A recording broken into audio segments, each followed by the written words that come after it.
अस्सलाम वालेकुम नाजरीन, मैं हूं मोहम्मद अब्दुल हकीम। 7H न्यूज में आपका इस्तकबाल है। मेडचल डिस्ट्रिक्ट कुतुबुल्लापुर मंडल में सर्वे नंबर 130 में डिवीजन सुभाष नगर में लास्ट बस स्टॉप तक 19 लाख यूजीडी काम कुतुबुल्लापुर एमएलए विवेक गौड़ ने और 130 डिवीजन कारपोरेटर देवागिरी शांति के इफ्तिताह अमल में आया है। आइए देखते हैं इस मामले पर हमारे नुमाइंदे तौर अमान की रिपोर्ट।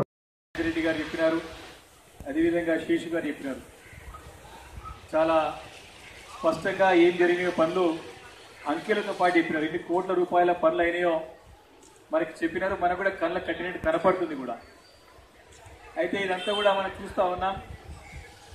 మన రాష్ట్రం తెలంగాణ రాష్ట్రం ఏర్పడిన తర్వాత గౌరవ ముఖ్యమంత్రి కేసీఆర్ గారు ఒక గొప్ప సంకల్పంతో పనిచేస్తూ ఉన్నారు. మనందరం గమనిస్తూ ఉన్నాం.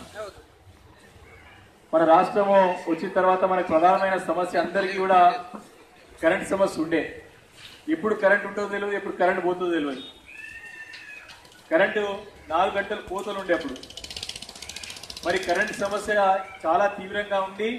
మన దగ్గర పనిచేసేటువంటి కంపెనీల్లో కరెంట్ లేక మరి వారానికి 2 రోజులు 3 రోజులు కంపెనీ పనిచేస్తే కార్మికులు రోడ్డు పడిన సంగతులు మనం కళ్ళారా చూసినాం.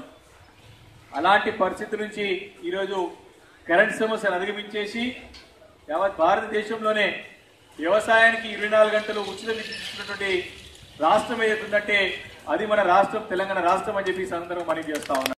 ఇక్కడికి విచ్చేసినట్టు ఎంపీపీ మరియు డివిజన్ ప్రెసిడెంట్ ప్రెసిడెంట్స్ అందరికీ మరి ఇక్కడికి విచ్చేసినటువంటి మిగతా పెద్దలందరికీ నా యొక్క ప్రత్యేక ధన్యవాదాలు తెలియజేస్తున్నాను. ఎన్నో రోజుల నుంచి ఉన్న మన యూజీడీ ప్రాబ్లం అనేది ఈ రోజుతో సాల్వ్ అయిపోతుంది. ఇంకా చిన్న చిన్న వర్క్స్ కూడా ఉన్నాయి, అవి కూడా సాల్వ్ అవుతాయి.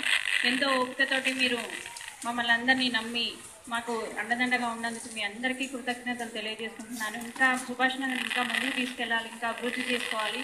దానికి తోడు మీ అందరి సహకారం కూడా కావాలి. మనం కూడా రెస్పాన్సిబిలిటీ తీసుకోవాలి. ఎందుకంటే వాళ్ళే చేస్తా వస్తారని అనుకోకుండా మనం కూడా మనవంతు ప్రయత్నం చేయాలని నేను అందరినీ కోరుకుంటున్నాను. ధన్యవాదాలు. తర్వాత ఆ నాలా విస్తరణ పనుల లెవెల్కిను ఈ యూజీడీ లైన్ లెవెల్కి సరిపోక ఒక 3-4 నెలల నుంచి ఇక్కడ తీవ్ర ఇబ్బంది ఎదురైన వెంటనే ఆ సమస్యను ఆయన దృష్టికి తీసుకెళ్లిన వెంటనే సుమారు 20 లక్షల రూపాయలతో ఈ నాలా డైవర్షన్ పనులు ఏర్పాటుకు ఆయన గ్రీన్ సిగ్నల్ ఇవ్వడంతో అధికారులు వెంటనే స్పందించి ఇమీడియట్గా ఆ ఫండ్ శాంక్షన్ చేపించి ఈరోజు వరకు ప్రారంభించుకోవడం చాలా సంతోషంగా ఉంది.